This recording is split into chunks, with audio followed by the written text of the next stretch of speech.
we are live, and I'm hearing Dylan's birds. I'm hearing Dylan's birds in the background over there. Uh, hey there, folks. Aloha kakahiaka. I'm Peter Kay, and you are in the pregame show of the Aloha Friday Hawaii Real Estate Show. If you're watching this on demand, pre-recorded, you can probably skip forward about 4 or 5 minutes if you want to skip the pregame setup. But I am here, and it's been one of the it's a slightly of a Twilight Zone show today. Twilight Zone show because it was originally the show starts at 10, but there was a operator error. Me being the operator, I started at 9, and it was scheduled at 9, and Facebook gets screwed up if it's on 9. And Scott came in kind of a little bit late, so we're kind of scrambling to get this whole thing kind of going over here. But hey, it's all going to work out, and we have 5 people who are watching, so I didn't screw up that badly. I was really afraid. I thought maybe this. Oh yeah, Jim, the good reliable Jim's always there. God bless you, Jim. Thank you, man. I'm thankful. This is my thankful theme today. So let's do some quick mic checks. Dylan, where are you at today, man? Where are you at, and what's the shirt? So I'm actually in my backyard. This is my it's not really a man cave because it's open air, but I got my gym back here and my barbecue area, my outdoor kitchen, and then now it's my temporary office because, as you know, with COVID, my wife's a school teacher, and so she's been teaching from home a lot, and she took over my office and turned it into a classroom. So she's got the boards behind her and stuff, and we can't really work in there together because if she's doing a video call and I'm doing a video call, it's just too much. So I said, you know what, I'm moving out, and so I get to work outside now in the backyard, and it's actually pretty nice. I got an ocean view to this side, and it's nice and cool back here. So, and you can hear the birds, right? You can hear the birds behind me. It's beautiful. It's a great background. And hey, Ray, I got to give a big shout out to Ray here because hello again from Afghanistan. Ray was one of the guys who came in at the 9 o'clock show and this was Ray's 9 o'clock comment. And when I had that horrible feeling in my stomach that I had screwed up. So Ray, God bless you. Thanks for coming back. Scott, what's going on, buddy? What's happening? I think we're all just recovering from yesterday. I think so, yeah. No, I mean, it was a great time for me yesterday. It was the first time I ever cooked a turkey. So I'd never done it before. So I had a 20-pound turkey that I cooked in the oven. I had to call my mom for the scratch gravy recipe. So I went to town. I had a lot of fun in my kitchen, just cooking everything. And it was good. I got in the zone and just hours just passed by, just having fun. Had 2 people over. That's awesome, man. And I think Jonathan is a new member of our Ohana here, working from Lanai. Sounds amazing. Yeah, it does. Jonathan, here, just check out Jonathan. Just here. So here's Scott. So check out Scott's deal, right? He's got Scott. What's that behind you there? It's Diamond Head, and then Diamond Head Circle right behind me. Okay, well. that's that. So that's not a fake video, right? That's not like fake video background on a green screen. That's like the real deal, right? And look at where Dylan's at, man. He's like in the middle of Dylan. If you didn't have that white post right behind you, you swear you're like in the middle of a jungle. Figure out a way to kind of blot that out or something. That's like you're in Jungle Town, man. It's totally awesome. This is what we can be thankful for, right? So I want to welcome everybody who is here with us and who will be joining us. This is I asked the guys to say, hey, it's Black Friday, it's right after Thanksgiving, it's a Thanksgiving weekend. You guys still sure you want to do this? And they're like, yeah, let's do it. So I was like, okay, all right, we're gonna do it. So we're gonna thank everybody and let's get our real show started. And once again, I really want to thank you all for attending. It gives me, this is the Thanksgiving weekend, right? So today is the 27th of November, 2020. And, you got to think about what you're thankful for, right? You got to think about what you're thankful for. And I'm right now, particularly, I'm thankful for everyone's here. I'm thankful for Scott and for Dylan. Heidi is she's cruising, man. She's on vacay somewhere. She's somewhere on the mainland, so at an undisclosed location, but we love Heidi. We miss her, and we hope she's having a great time. And I got my buddies Dylan Nonaka and Scott Startsman. Dylan, for the folks that are seeing us for the first time, Dylan is on the Big Island. I've known them both for decades. Dylan's our expert on the Big Island, and Scott is our expert on Oahu. So we're really happy that you're all here. Let's get the ball rolling. It is totally showtime here. So we're gonna start out with our usual quick COVID update. Very interesting. The moral of the story here for the COVID update today is do your planning very carefully. Governor Ige did change things around just a bit. He said that you must have a negative COVID report before you arrive on the islands. So there's been some cases where people, they went and they got tested, and they didn't get their tests back in time. They came to Hawaii with sort of like the test en route, and and back then, before this ruling, you could quarantine until you got your test, and when you got your test results, if it was negative, you were free to wander. You were free from quarantine. That's no longer the case. So things may be changing here and there. So you really, really, really want to make sure that you do your planning and got all your facts straight. I would definitely make sure I would not come to Hawaii unless I had a negative test in my hand within the 72-hour deadline. That was the big story. Secondary story, HA testing options. This is Hawaiian Airlines. So Hawaiian Airlines, very interesting, some sort of to me, an indicator. Hawaii Airlines is expanding their COVID testing options for travelers heading to Hawaii.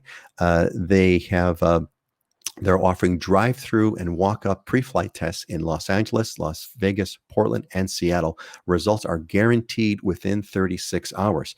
So that's a really good thing. I also caught, and I didn't have a chance to post it, this just came in. I also caught some news that Hawaiian Airlines is going to be starting in December. They won't be blocking the middle seat. They were blocking the middle seat for sort of social distancing purposes. That's going to stop. So that tells me that there is more capacity, and that tells me that Hawaiian Air feels safe about it, and we're going to have more travelers.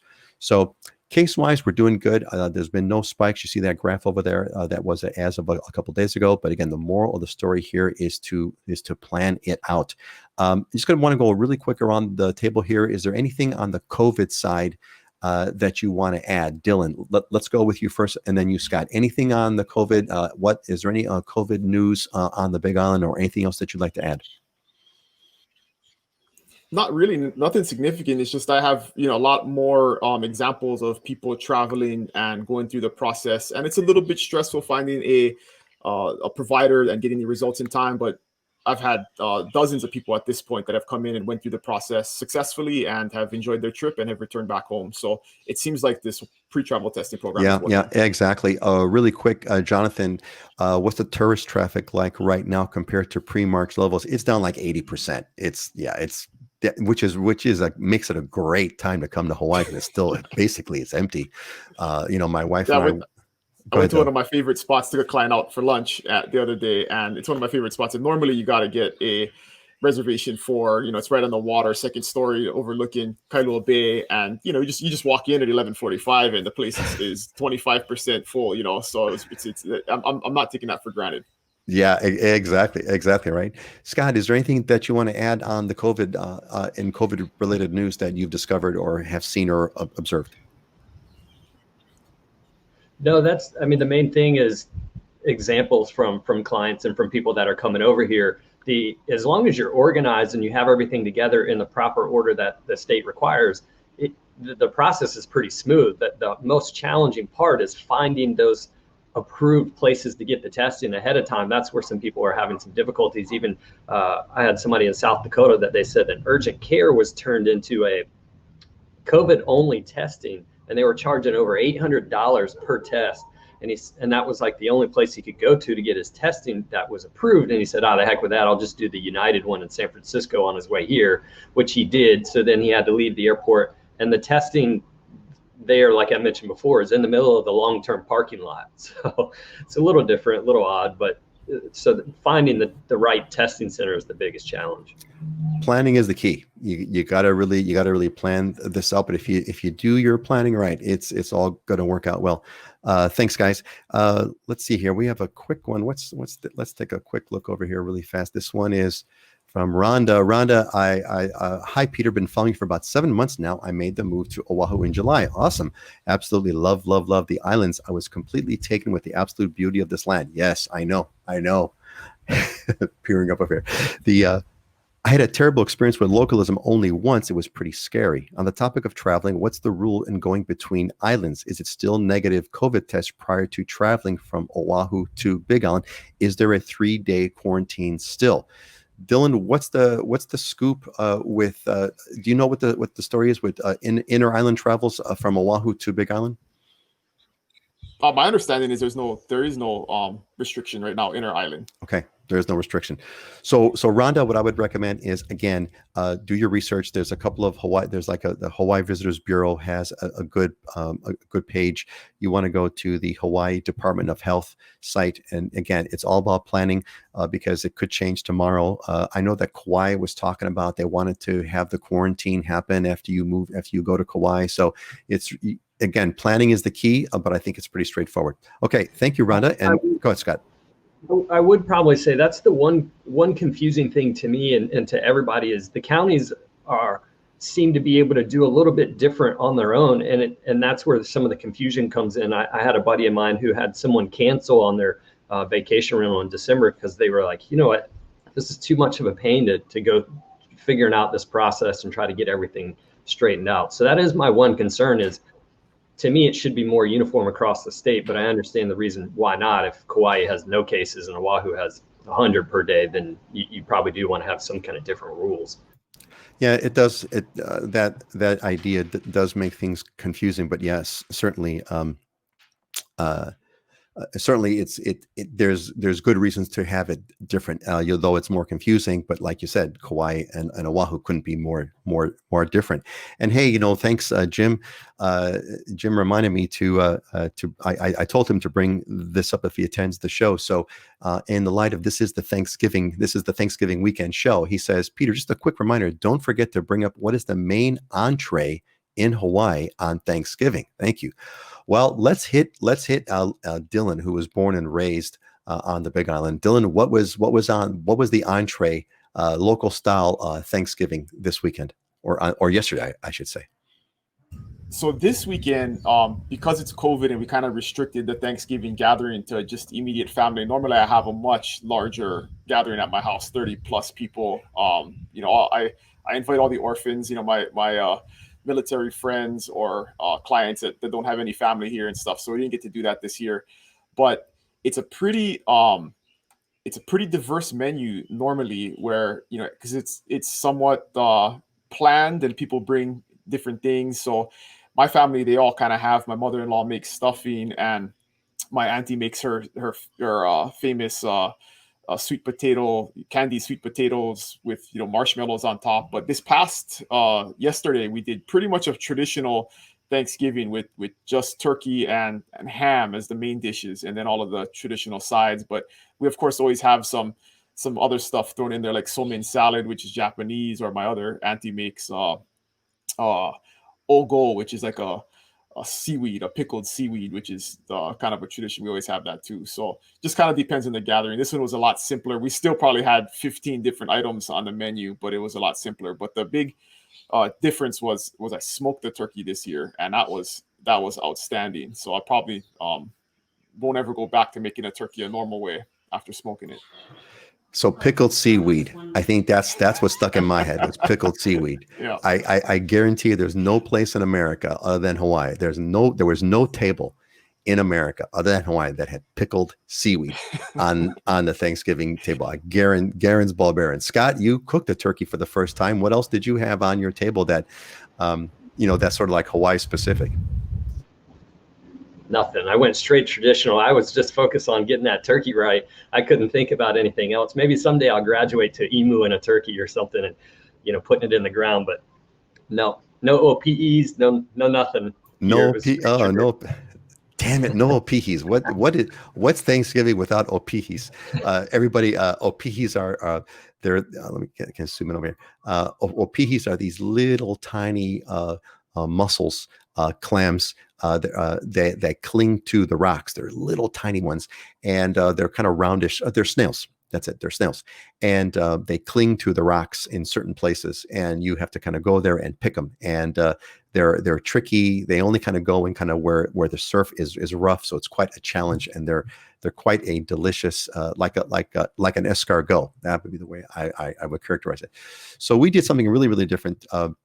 We didn't do the turkey at all this year. We did a very, very different sort of a Thanksgiving. I had one of my cousins actually sent me a Chicago deep dish pizza, and we had a Chicago deep dish pizza, and then we had some poke, we had some fish, we had some poi, and we had some pies. So it was a completely untraditional Thanksgiving dinner, and we just had a blast. It was great. So Jim, hope that answers your question.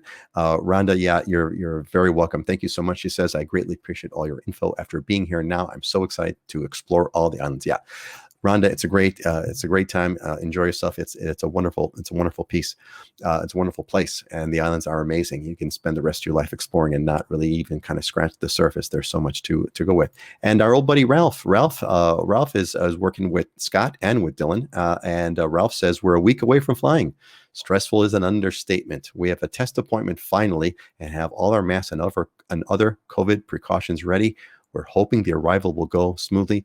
Ralph, I hope you are too, and I'm sure you guys are going to be doing your planning. And Dylan, I think they're gonna visit the Big Island first, if I'm not mistaken, right? I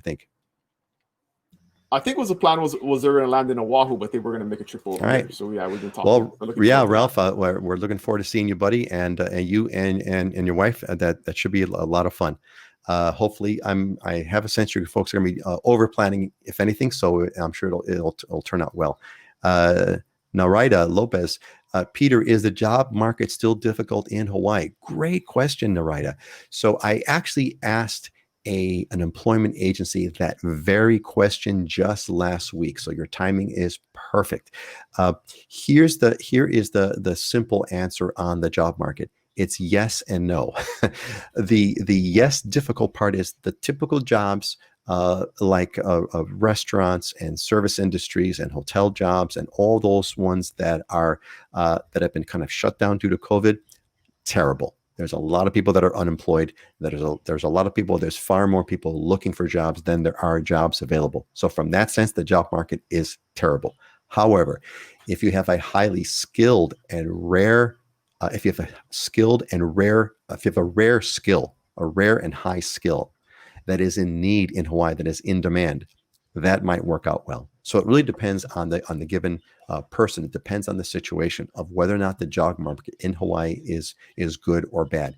If you have a valuable, sought after skill that is rare and that is needed in Hawaii, I could high confidence to tell you that the job market for that will be good. But that requires to do a lot of research. That was a good topic. Dylan, is there anything you want to add to that? No, I totally agree. There's definitely always a need for high skilled workers, especially things like nurses and doctors and engineers. There's because of the high cost of living and because you can make a similar salary in a lower cost of living state, a lot of people, especially local kids that end up getting those types of educations, move away. There's always a problem with brain drain here where people with those skills move away. So yeah, if you're in the service industry or retail industry, it's not the best time. But if you have some other type of skill, it's a good time. And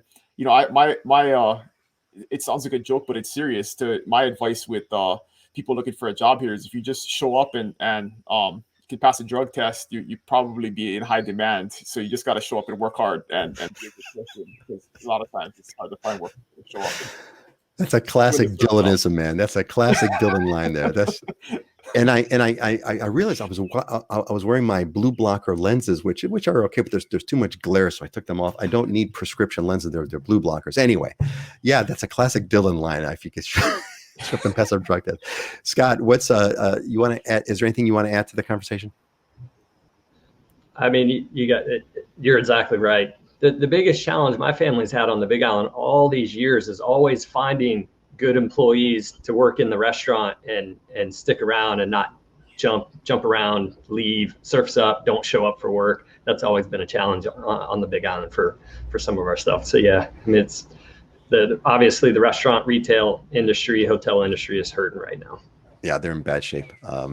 But yeah, showing up, there's another saying, right? Showing up is 90% of the job, right? So Jim, glad we answered. Hope that answers your question, Jim. You saw a kind of good variety that kind of spanned the whole thing here, from one extreme to another. I still think of pickled seaweed. I just can't get my mind off of pickled seaweed for Thanksgiving.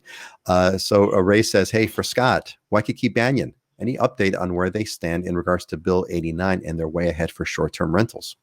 I haven't. I'll have to look into that, but no. Okay. I mean, they're maybe on the next show we can come. We'll come back and we'll have yeah, and I can post it in the comments here. I'll have to have a look. Ray, look, if you want, there's a link in the description to send us your questions. If you want, send us the question in the link, and I'll make sure Scott gets it, and then he can respond to you directly. All right, and from Raul.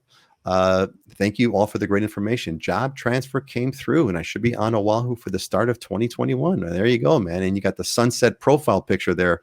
That's Raul's getting ready, man. And stay with us, Raul. Stay with us. All right, let's move on. It's been great. I kind of feel like this like a relaxed. It's like it's the Friday, right? It's Black Friday. I feel relaxed. We don't have to be as structured and as kind of hurried as we. And for some reason, I'm just kind of feeling that right now. And we got 27 people with us live, which is great. All right, let's hit the next thing. Let's go to our market update. So I want to get a quick update on kind of what's occurred over the past couple weeks since we had our last show. Let's flip this around. Let's go with Scott first. Scott, why don't you kind of fill us in on what's the latest things that you've observed on Oahu? We're still in a pattern here where very limited supply and heavy on the demand side, many buyers in the market, multiple offer situations on your normal housing, non-Waikiki, non-second home. And I called a couple of agents in the Waikiki market because last week when I was looking at the numbers, the prices hadn't dropped much in Waikiki. It was like 2%. I'm like, this doesn't make sense. So I called agents that had listings, and they were saying, hey, we're having 1 to 2 showings a month.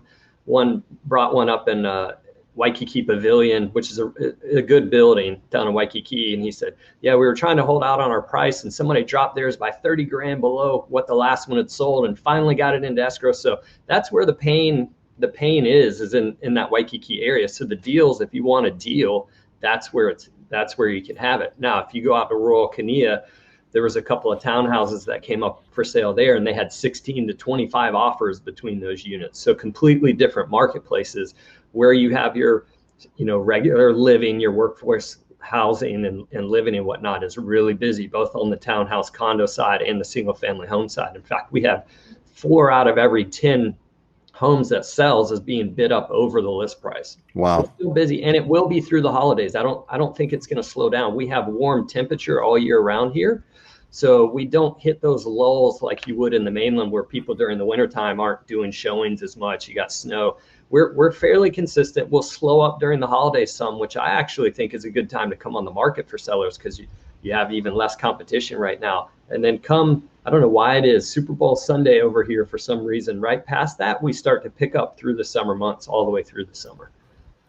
Interesting. Yeah, great, Scott. So basically, it's like the consistent theme that has been really since COVID is outside of Waikiki, it's normal, or if anything, like you said, prices are being bid over list. I saw an article a week or so ago, whatever, that big price jumps in the median prices in homes. But again, Waikiki is kind of where the deals are. So if you want a deal, and if you're okay with living in Waikiki, go ahead, Scott.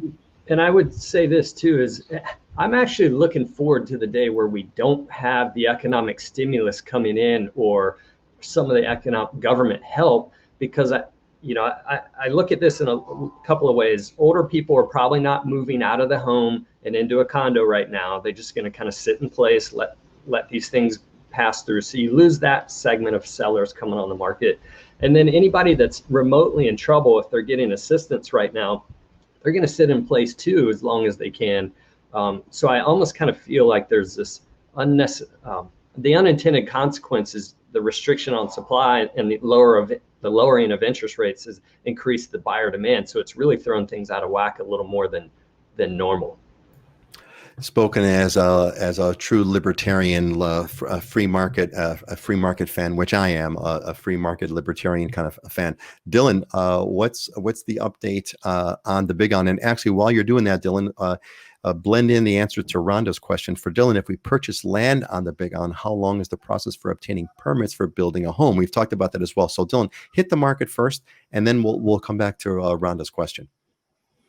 Yeah, the market's still, I mean, we don't have any new data. The data will be out for November on the next show that we do. So I'm sure we'll talk about that, but it continues to be strong. I mean, I review contracts for 30 different agents, and it's the volume of the number of contracts that are being written is up.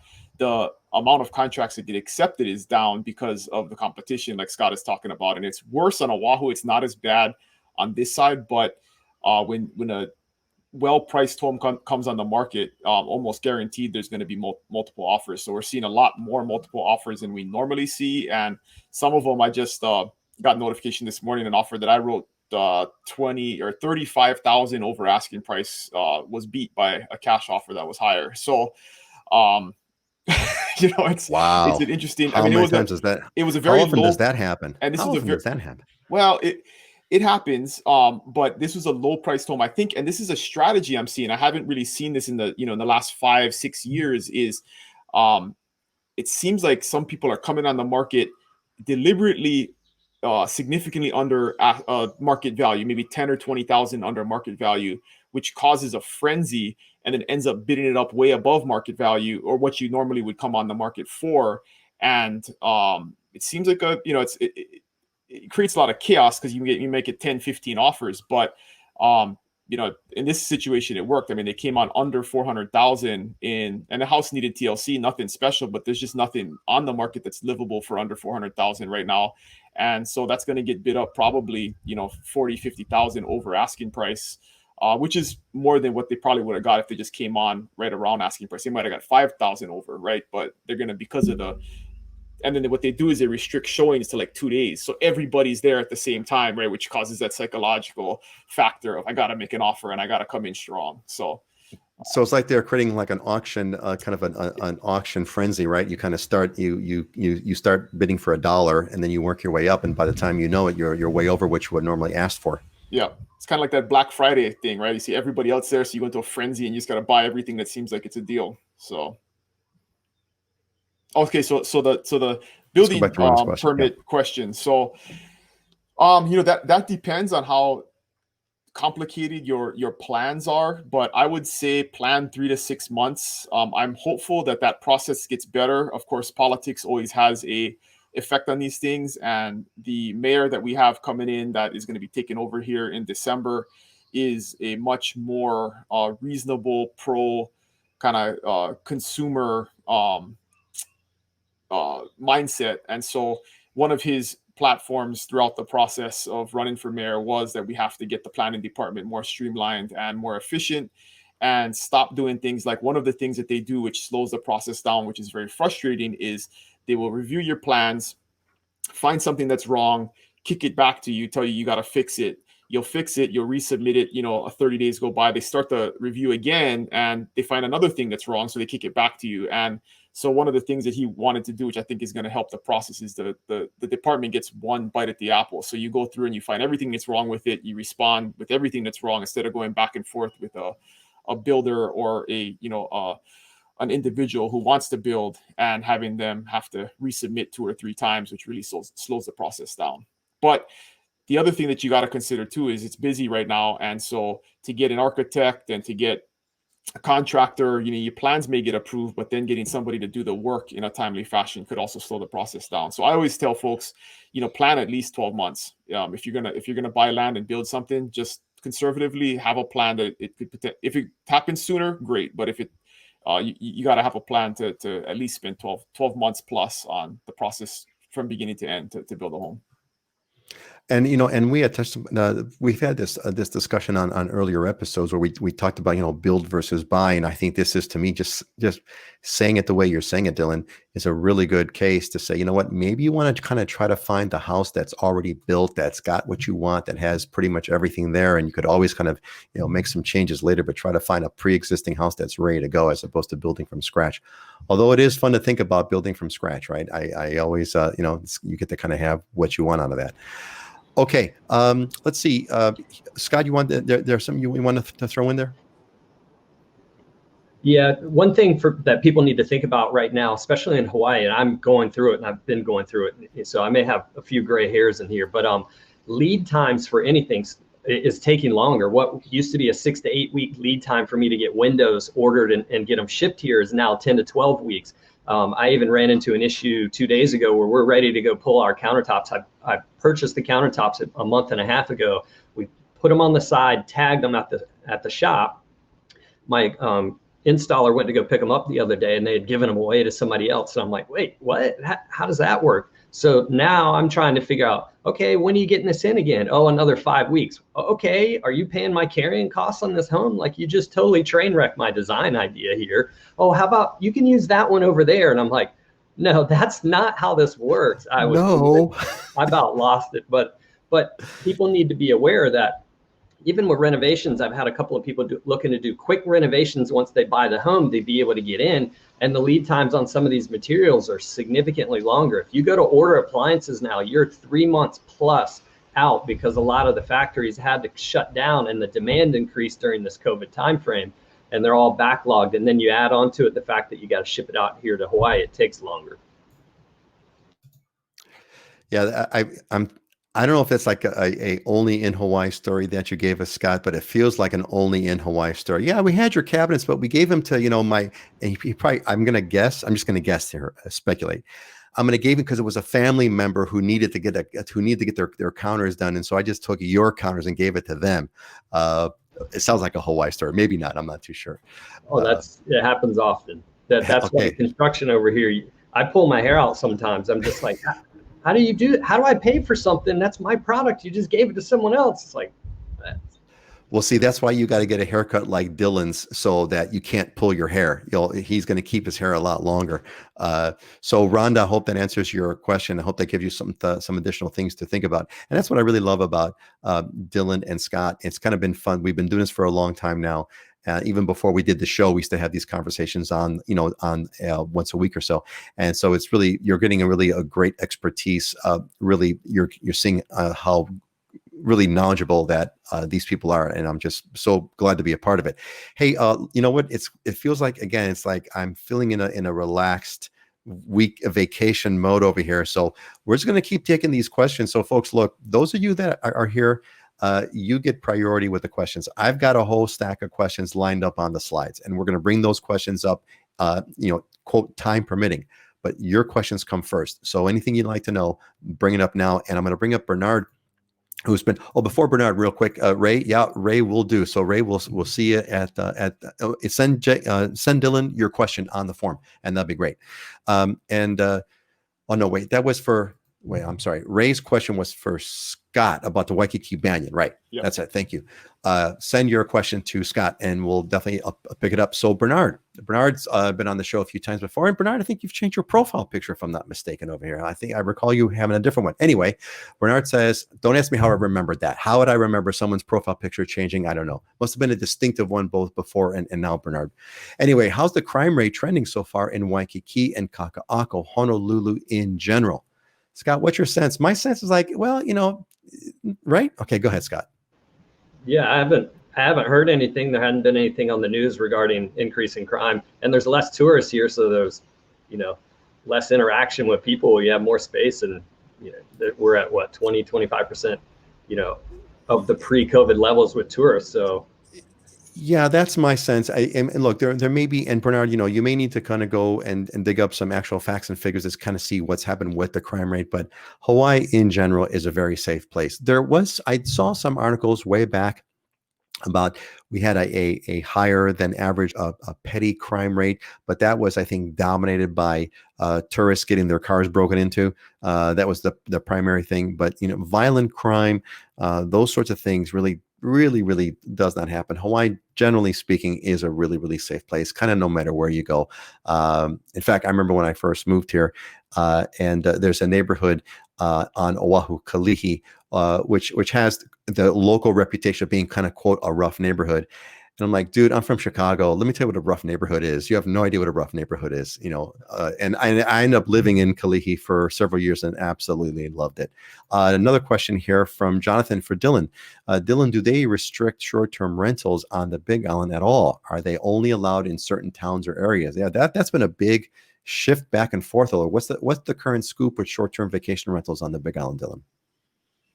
Yeah, we're about a year into a restriction. So previous to October of last year, there wasn't any, but there is now. You have to either be in a resort zoned or one of the zoning districts that they allow for short-term rentals. And primarily those are condo complexes. There are a few areas with single family homes that do have the right zoning where you can apply for and get a permit. And there's a bunch of restrictions. So if you have specifics, you can get the specifics on the website, or I can send them to you. But there's a bunch of different requirements that you have to meet in order to get the permit. So even though you have the zoning, it doesn't necessarily mean you're going to get the permit, because you have to have everything has to be properly permitted in the house. You got to have certain number of parking stalls. There's a bunch of different restrictions that you have to go through. So that is to apply and get the permit. You can also purchase a home that does not have the correct zoning if they had applied for and were approved for the permit prior to the vacation rental regulation going into effect. So it basically grandfathered in existing vacation rentals.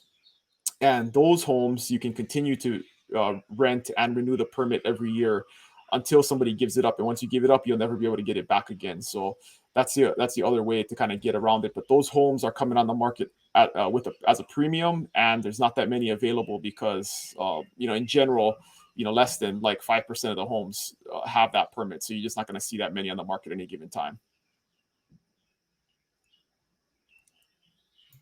Oh, I was muted there. Thanks, Dylan. Really appreciate that. We got a follow-up from Ralph. Short-term is 30 days or less, right? I think it's different for each island. Dylan, what's short-term rental on Big Island? Yes, it's defined as multiple rentals in a 30-day period. So if you do one rental per 30 days or more than 30 days, 5-6 weeks at a time, then the regulation doesn't apply.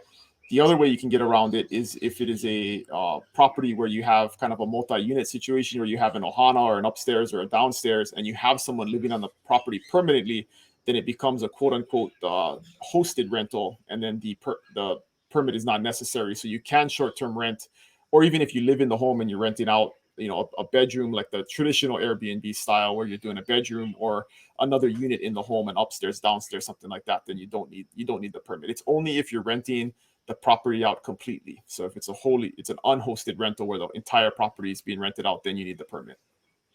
That's an interesting a twist over here, a nuance. If you're living in the home, you can rent out the rooms, kind of a la Airbnb or kind of Airbnb. You can rent out those rooms, and you are outside the short-term vacation rental distinction.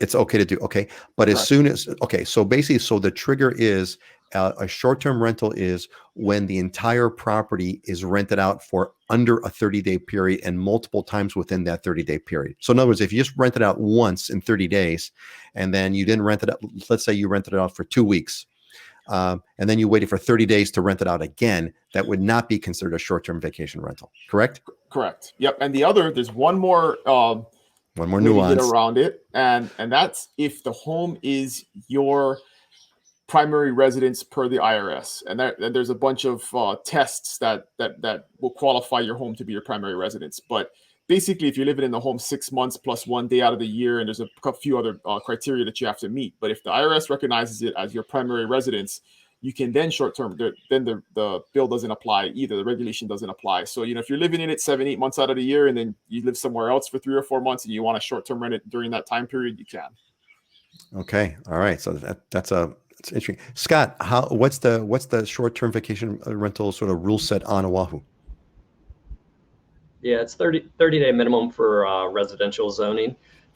You can actually, and I didn't touch on this before, just because the county does not have things in place yet. They say you can get a vacation rental permit in residential zoning, but we don't have it put together yet, and you're going to have to apply, and everybody that applies is going to have to go through a lottery because they feel like they're going to get a lot of people. And I think it's 0.5% of any neighborhood can have the vacation rental permit, and you can't have another vacation rental permit or house within 1,500 feet of any other one. So there's just these massive restrictions. And then they said, oh, we're going to delay that process of giving out those permits. So once they initiated Bill 89 and then we're going to execute this second part, they haven't gotten to it. And it's been like a year and a half now.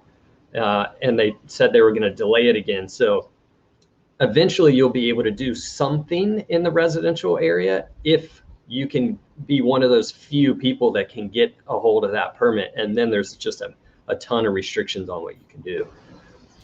So that's going to be a whole interesting kind of mess going on Oahu when this thing becomes real, because there's some vacation rentals that have been sort of formally that have had a permit that are getting grandfathered in or whatever, and then there's the other ones that are going to try to get it. I wonder what they're going to do with like places again like Waikiki Banyan and all the vacation rentals that were on in Waikiki. Is that going to apply, or are those grandfathered in? No. So if you're Kuhio Avenue to Kalakaua Avenue, that's the resort zone district in Waikiki. Otherwise, if you're on the Mauka or mountain side or canal side of Kuhio, that's all apartment. They call it apartment zoning. It's A1 and A2 zoning for that density, and that's minimum 30-day. Okay. There's no way around that. Got it. Interesting. All right. Great. Thanks, guys. Really appreciate it. Let's get on. We're going to go through our slides. Time, your questions notwithstanding. Let's hit the first one. This one's from Tom in Noblesville, Indiana, and he's looking for housing. He's looking for housing for 55 plus in Honolulu.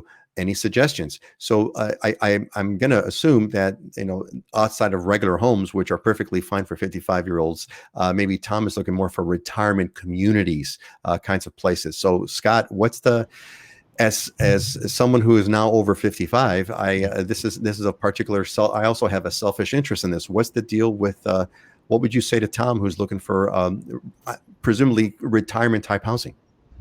Yeah. So if you're looking for a single family home, we don't have the 55 and older single family home community. My parents are moving into one in North Carolina here in a month or two. I have a client that went into a huge one in Florida where the amenities they have are amazing. You have your golf cart, you drive around. We don't have any of that here. The land's just too expensive. We have senior living where you can, but it's all condo based. None of it is single family home based. So you move into the condo, you purchase the condo, move into the condo, you can have access to their cafeteria and things such as that and some of the amenities they have. And then as you transition along, you move into the assisted living portion of that facility. And they have them around Kaneohe in town. There's one in Mililani even, but there's none on the single family home side. And it's simply because the developers have looked at it, land's too expensive. It becomes unaffordable for the consumer at that point too. They'd have to charge so much for those homes, it would just be, completely priced out of the market. So there's a handful of condos. There's a handful of condos on Oahu that have that kind of thing. Dylan, what about Big Island? Are there any retirement type communities, formal retirement communities on the Big Island? One person might say that a huge part of Hilo is a retirement community, but formally speaking, what's available on the Big Island? Yeah, there aren't any like formal retirement communities. I mean, you could argue that all of Kona is a retirement community because that's what a lot of people are doing, is retiring from the mainland and moving over here. There's a huge segment of that. So, yeah, I mean, there are neighborhoods that are maybe older than other neighborhoods, but there's no neighborhoods that restrict age or anything like that. Okay, great. Let's move on to our next question. This is a Big Island question. So this is from Joanna of Alaska, and she says, I'm having a hard time finding a VDA. Oh, you know what? I'm going to skip this. This is actually a Kauai question. So let's just kind of let's just kind of skip this one, and let's Let move me on to. let me speak to that though, because that's a question we get often, is that people are looking for vacation rentals online, and there is no good public way we can overlay the correctly zoned areas in our MLS to tell whether or not a property is properly zoned. So Dylan, so hold on a sec. So thank you. I'm going to read the whole question, so everyone kind of who's listening is going to hear the whole question. Then they'll have the context. Okay. So this is from Joanna in Alaska, and she says, "I'm having a hard time finding district maps. I've been looking on the government website and can easily find information about temporary vacation rentals, but no luck finding the map I'm looking for. If you buy a condo in a VDA, I'm assuming that means vacation designated area or whatever, that is not currently permitted, what is the process to become a temporary vacation rental? And is there any reason they can say no? I love your show." Okay, so the first part of that is there is no easy way on the Big Island anyways, maybe on the other islands there are, but there is no easy way to overlay the zoning with the active units that are on the market, right? The properties that are on the market. I mean, you can find zoning maps, but then to figure out where the property is actually located on the map based on, you know, listings you'll see for properties online, it's pretty hard to do. So the easiest way is to contact a professional, and we can do that pretty easily with our MLS, where we can overlay the map over the property locations. In terms of process, that's different on every island. So every island has a process set up by their county in order to apply for the vacation rental permit. So you kind of have to check in on which county you're looking to buy in and what that process looks like. And the other thing you have to check is, even if a property has the correct zoning, if it's a condominium complex, there are many condominiums that restrict in their CCNRs short-term rentals. So that does supersede the zoning. So even if you have the zoning, you got to make sure that the CCNRs also allow for short-term vacation rentals, because they may not jive also. So it's complicated, but that's what we're here for, to answer those questions.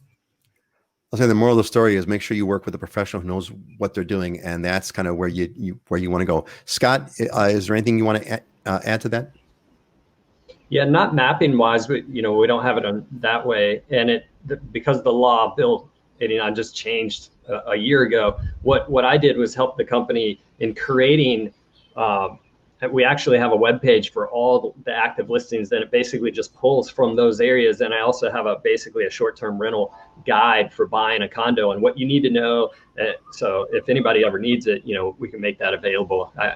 They're web pages that I have at this point. That's excellent. Yeah, makes it simple. You don't even have to do a search. You just click on the link, go to that page, and they're always right there. That's great. That's a great short-term vacation rental resource. So folks, if you want short-term vacation rental information, you've got the experts here in the description in both the Facebook side and on the YouTube side. We have a link. Click on the link, pop in your question, and we'll make sure that the guys get it.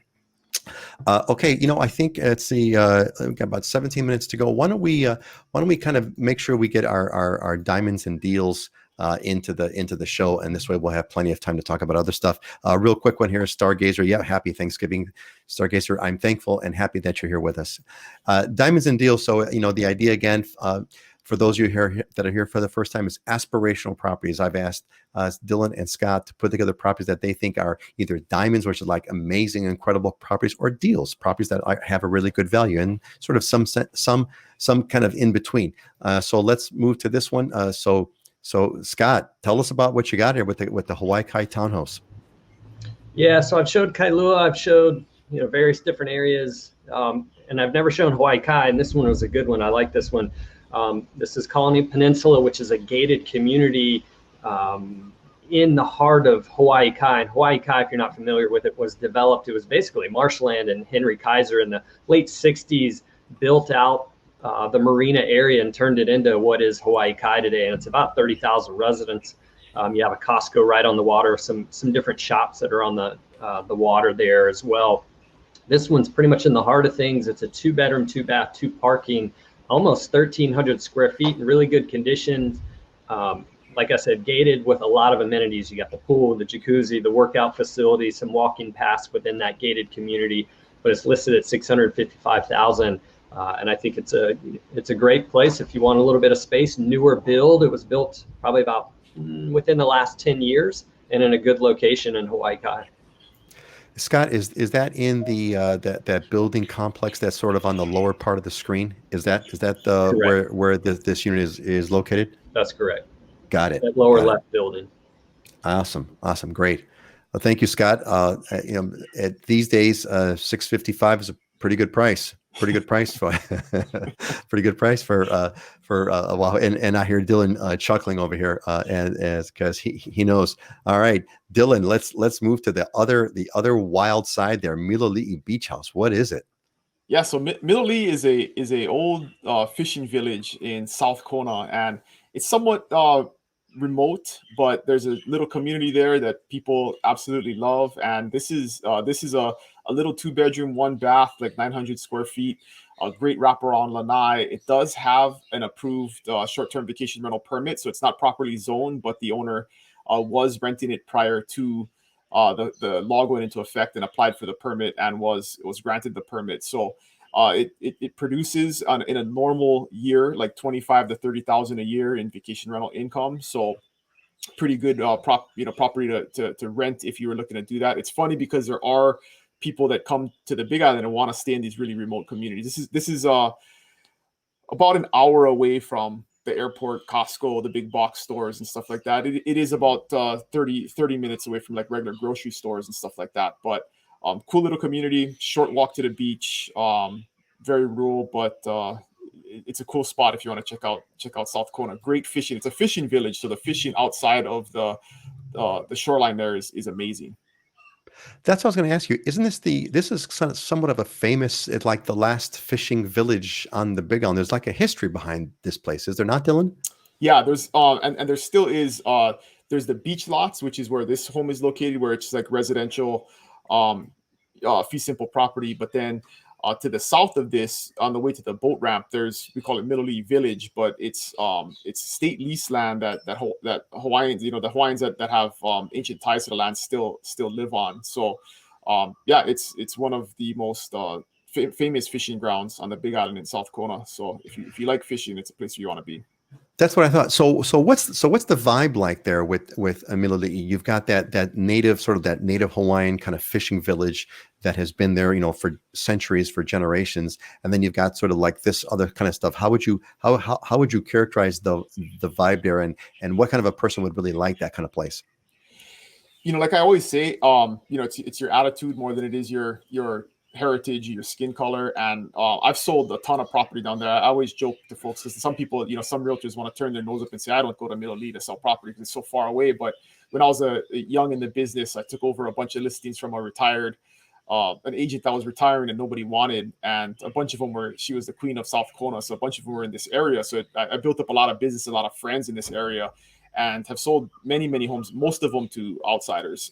And they absolutely love it. I mean, there's a really good, tight-knit community down there. Everybody looks after each other. There's a lot of vacation rentals down there because they are second homes. But I've had clients that have bought 2 homes down there because they like it so much and they rent one and live in one. So it's a good vibe. Everybody's kind of learned to coexist. And again, it's your attitude and how you act more than it is, where you came from.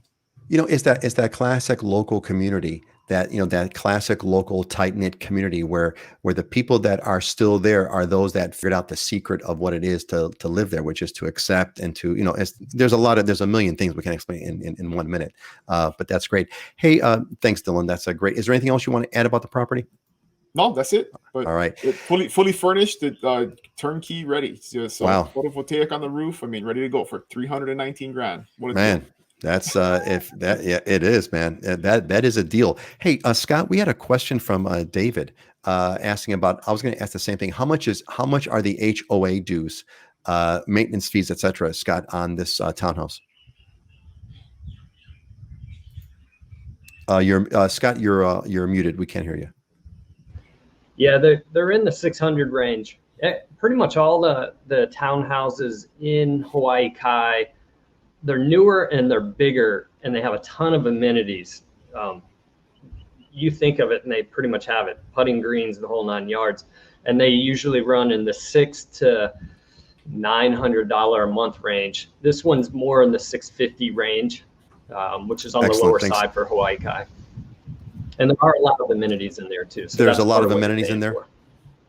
What kind of stands out as something like, sort of extraordinary? We think about the pool, we think about grass. What else is sort of extraordinary there that you might not normally think of as an amenity that would be included? I mean, part of what I like about this community, it's gated, not just the townhouse section, but the single family home section. So you got a lot of walking paths along the marina, green open park space, which is nice, which is you're paying for in your maintenance fees at that point, because that's common element.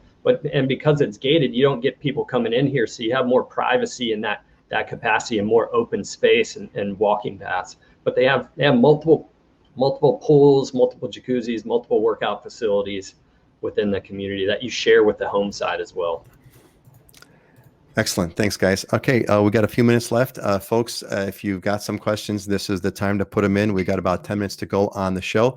I wanted to bring up a kind of a big picture topic. I try to make that part of the show now. So here's one from Scott in Dallas, Texas. And he says, "We love the Hawaiian culture, people, and history. What kind of advice can you give that would allow us to be accepted into the Hawaiian community as seamlessly as possible?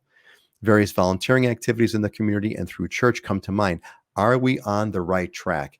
Yeah, Scott, this is a great question, and I think everyone that cares about having a good, healthy, long-term prospect in Hawaii needs to kind of think about this and being accepted. And we've talked about this before on the show in a variety of ways. And I think Dylan actually says it best, which is, it's really up to you to accept the culture. That's the key. It's up to you to accept the culture, and accepting the culture means you're going to become a part of it. It means that you're going to essentially practice it. You're going to let go more of your mainland cultural practices, so to speak, and you're going to embrace and accept and cherish and love the local practices. Essentially, with the way I characterize it is, I say it, you basically have to become Hawaiian. Now, you're not going to be sometimes that's a loaded term. You're not native Hawaiian, but you have to turn Hawaiian in your values. You have to turn Hawaiian in your perspective. You have to turn Hawaiian in the way that you see things. And if you go through that, it'll be fine. And what you said is good. Volunteer, church is good. There's so many nonprofit groups. I've always told people, make sure you get involved. There's so many ways there's beach cleanups. There's a lot of Native Hawaiian groups that cleaning up or restoring of Native Hawaiian special places. There's lots of those. Those are the best ways for you to get involved and to meet others and to learn in a real way these cultural values. That's what I would say. Dylan, what's your advice to Scott on how to get accepted? Dylan, you're muted. We can't hear you. Yeah, I know we've talked about this in the past, but my simple thing I would add to that is to eliminate back where I came from your vocabulary. Yeah, we don't do it this way in so-and-so. Yeah, nothing's more annoying than us being told that we're doing it wrong and you did it better where you came from. Whatever it is, your food, your traffic, your development, your whatever it is. But that's one thing that definitely gets you a bad reputation here, is by using the way I did it where I came from. Nobody cares. Right. Nobody cares. And in fact, we don't want to do it the way that you're doing it where you came from. I don't want that, because if I wanted that, I would move there. I don't want that. That's why you moved here. You didn't move here because of that, right? Anyway. Yeah. Scott, like me, you moved to Hawaii decades ago. What would you say? What were the most important things that you learned as far as what it takes to kind of get accepted in Hawaii? Well, to be accepted, it's more relaxed over here. The lifestyle is more relaxed. It's a healthier place to live, and you have to kind of turn it down from the mainland. It's just coming here and being accepting of, new ways of living and the culture that's here. And it's very easy as long as you're friendly and more relaxed. It's a lot easier. The biggest thing I learned though was I never understood. I always used to wear my slippers into the house when I living in North Carolina. And my girlfriend yelled at me one time when I walked into my own condo back when I first was living on the Big Island wearing my slippers. She goes, "What are you doing?" I said, What's the problem? First of all, it's my house. Like, I can do what I want, but why would I do that? She says, you know how much dirt's on those shoes that you're wearing? You're dragging that all in the house. And I was like, wow, that totally makes sense. So to this day, I went back to visit my parents in North Carolina after 6 years of being here. Post and beam house, you know, raised up, hardwood floors. It was 20 degrees out, and I walked across from the guest house, left my slippers, walked inside. My feet were freezing. I said, Mom, man, my feet are freezing. She goes, go put on your shoes. I said, I can't do it. I just couldn't do it. So, you know, that element, you know, you learn different cultural things. You learn different aspects of living out here, and some of them make more sense than what we were doing on the mainland. So it's mainly being open-minded and friendly. That's the biggest thing. Yeah, that's you know, I just had an article that got posted on my website a couple of weeks ago about you know, under the title of "Don't Be So Howly," which was to take off your shoes. Never, never, never walk inside shoes. And in fact, yeah, I mean, it's a long story, but yeah, thanks guys. That is definitely, well, here, I'll share because we have a few minutes. So one person said, oh, you know, I've got a, they said, I've got a disability, and I have to wear shoes because of my feet. They need some special shoes to kind of, for, you know, for health reasons, et cetera. And so I thought about that, and my advice was, well, here's what you do. You bring in a second pair of shoes that you could wear that are like house shoes. And what you do when you go to that person's house, you stay at the door, you don't go in yet, and you tell them, oh, you know, give me a minute. I need to put on these other house shoes because my feet, and you sit there right in front, and you take off your outside dirty shoes, and you put on your inside clean house shoes, and then you could walk in the house just fine. Dylan, how would that work if that happened in your house?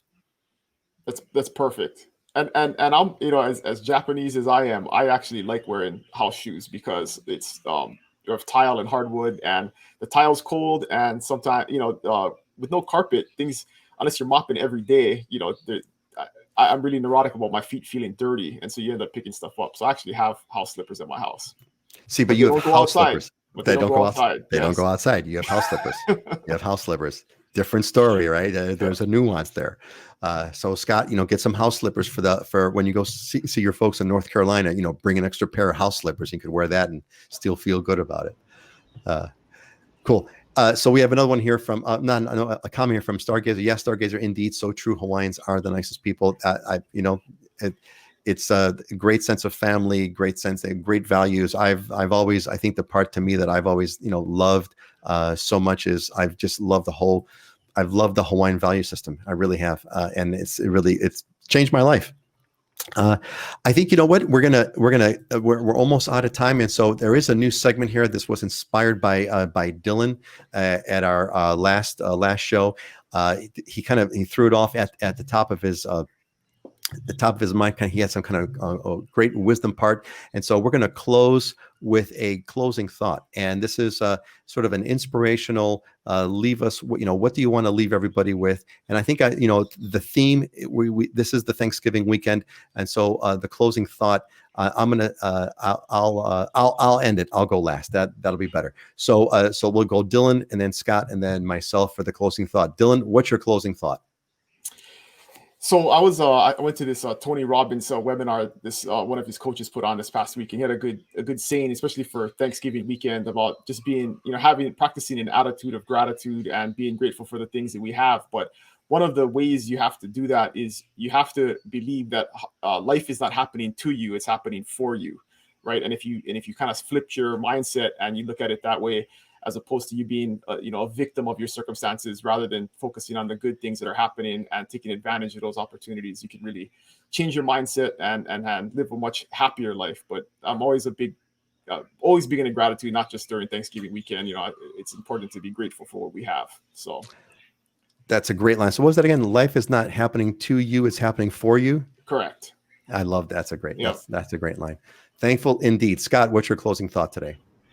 Yeah, I mean, since we're in the time frame of being around Thanksgiving and being thankful and grateful for things, it's you know, for me, I think with COVID, we're in a time frame where we're reevaluating and reassessing what's important to us in all aspects of our lives, which is why, you know, we see people making the move over here earlier than they had planned, or coming to work remotely and they're wanting to get out of certain things. I think we're all, every one of us is reevaluating what's important to us, who's important to us, what's important to us, and the type of house that we have. And this is, you know, with Thanksgiving being this weekend, it's a great time to look back. And for me, being thankful that I am living out here and living in this environment, and where it's getting cold in some places with high COVID rates, we're low, and it's 80 some degrees consistently every day. And I can walk outside my house and go exercise and go surf and get in the water and have a good time. Yeah, ain't that the truth? Nina threw a quick comment here. I grew up like Hawaiian people, so I fit in. I'm on the Big Island, Hawaii. Love your show, Nina. We love that you're here, man. We love that you're here. So my closing thought is I went Thanksgiving morning. I got up early and I went body surfing at Makapu, and it was just, the conditions were really good. It was big, but it wasn't like, you know, kill you big. And I'm out there and, you know, body surfing, and there's a bunch of guys. There's actually a bunch of old guys. And now I'm in that category. There's a bunch of old guys that we're all out there. And actually, the funny part is, I'm the baby. I'm the young one, you know. So they're like, you know, how old are you? I'm 57. Oh man, you're too, you know, how old are you? I'm 67. And there was one guy there who passed away just this year. In fact, his name was Bert Bento. Bert Bento was a 70-year-old Hawaiian guy, and he would show up at Makapu, and everybody would just like bow to Bert, you know, and he would just shred the place. And so I'm out there with these guys yesterday on Thanksgiving morning, body surfing Makapu. And, you know, I'm telling everybody, man, I'm so thankful that we've got these waves today. I'm so thankful about this. And one of the old Japanese guys looks at me and goes, you know what? Thankful that you're still surfing. And I'm like, yeah, thankful that I'm still surfing. I want to be, you know, I want to be 70 years old like Bert. I used to tell Bert, he was such a great guy, great Hawaiian guy. I would always tell Bert, I want to be just like you when I grow up. I want to be 70 years old and I want to be shredding Makapu. So that's what I'm thankful for. And folks, thankful so much that you're all here with us. Thankful that you took the time of your Thanksgiving holiday weekend to come and join us right until the very end here. 24 people live until the last part of the show. I'm going to bid you all have a fantastic and thankful and grateful and weekend. The things that are important to you, I'm sure you'll be thinking about them. I'm going to bid you aloha. Scott and Dylan, I'll give you the chance to say goodbye to everybody. Hello, everybody. Have a good day. Aloha, everyone.